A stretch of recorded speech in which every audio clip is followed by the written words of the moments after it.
भरद्वाज मुनि बसहि प्रयागा।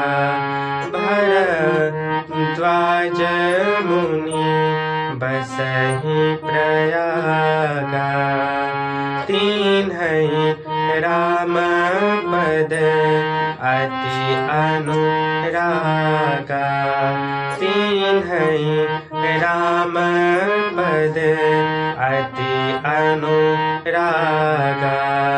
माघ मकर गत रवि जब होई। माघ मकर गत रवि जब होई। तीरथ पति आवै सब कोई। तीरथ पति आवै सब कोई। देव दनुज किन्नर नर श्रेणी।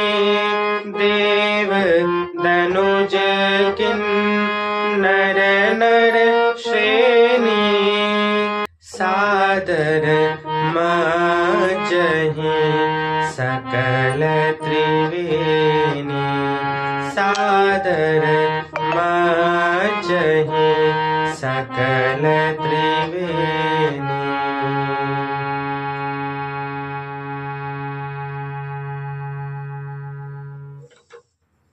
जय श्री राम भक्तों, आइए हम और आप सब प्रयागराज की महिमा के विषय में कुछ श्रवण करें, क्योंकि सन 2025 में प्रयागराज में महाकुंभ का पर्व आ रहा है।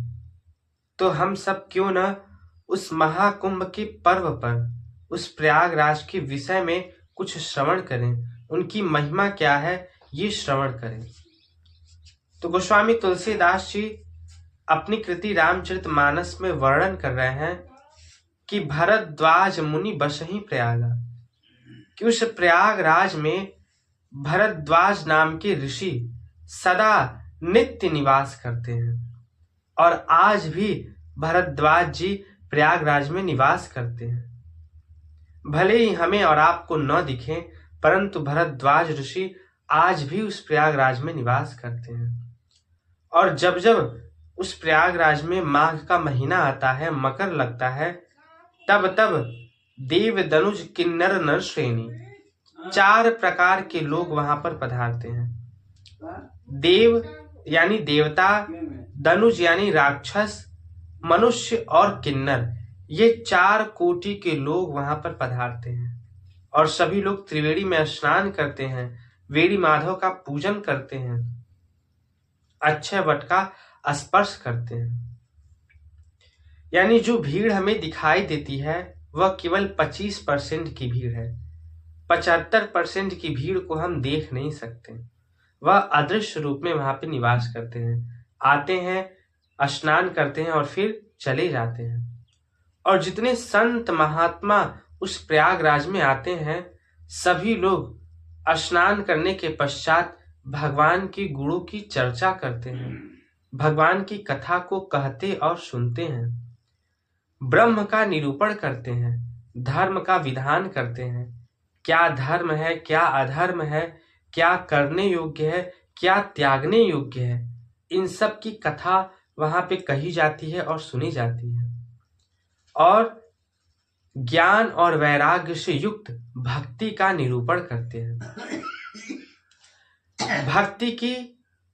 भक्ति के 2 पुत्र हैं, ज्ञान और वैराग्य। और भक्ति की तभी शोभा है जब उस भक्ति में ज्ञान भी हो और वैराग्य भी हो।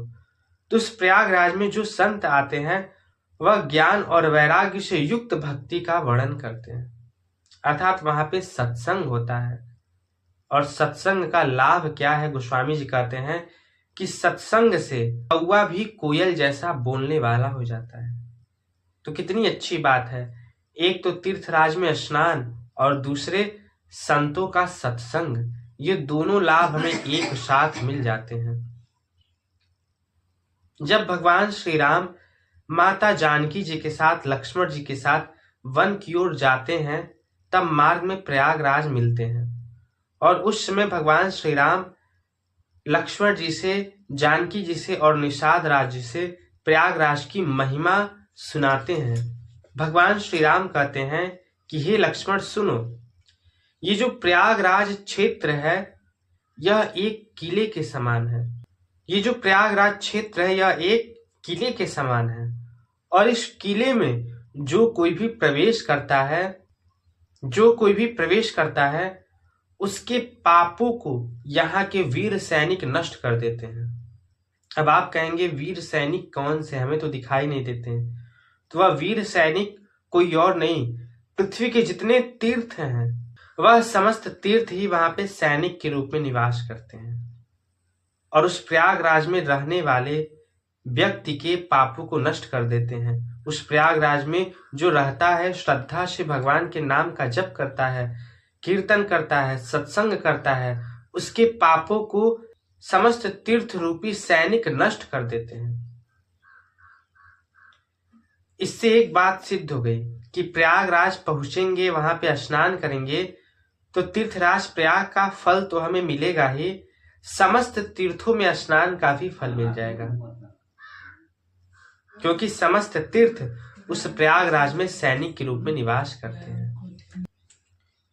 इस प्रकार भगवान श्री राम तीर्थराज प्रयाग की महिमा सुनाते हैं। अब एक प्रयागराज और है। एक प्रयाग तो वह है जिसकी महिमा हम आपको अभी सुनाए हैं, जहां पे आप सभी लोग जाएंगे, जहां पे महाकुंभ का पर्व लग रहा है। वह जड़ प्रयागराज है, यानी वह एक स्थान से कहीं दूसरे स्थान पर आ जा नहीं सकते, वह एक ही स्थान पे रहते हैं। और एक प्रयाग है जो चलते फिरते प्रयागराज हैं, जो एक स्थान से दूसरे स्थान पे जा सकते हैं, जो इस पृथ्वी पर घूमते रहते हैं। वह कौन है? तो गोस्वामी जी बता रहे हैं, मुद मंगल में संत समाजो, जो जग जंगम तीरथ राजो, जो जग जंगम तीरथ राजो। राम भगति जहाँ सुर सरि धारा, राम भगति जहाँ सुर सरि धारा।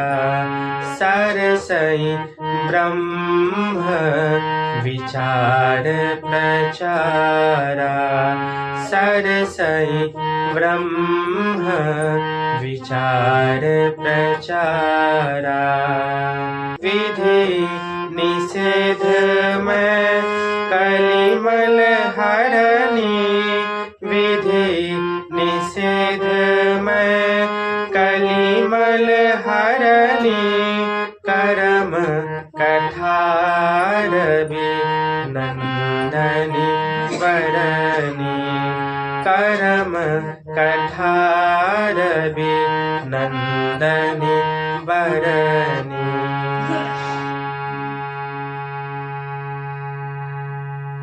मुद मंगल में संत समाजो, जो संत समाज है वह भी एक प्रयागराज है। कैसे? चलते फिरते प्रयागराज और कल्याण को देने वाले हैं।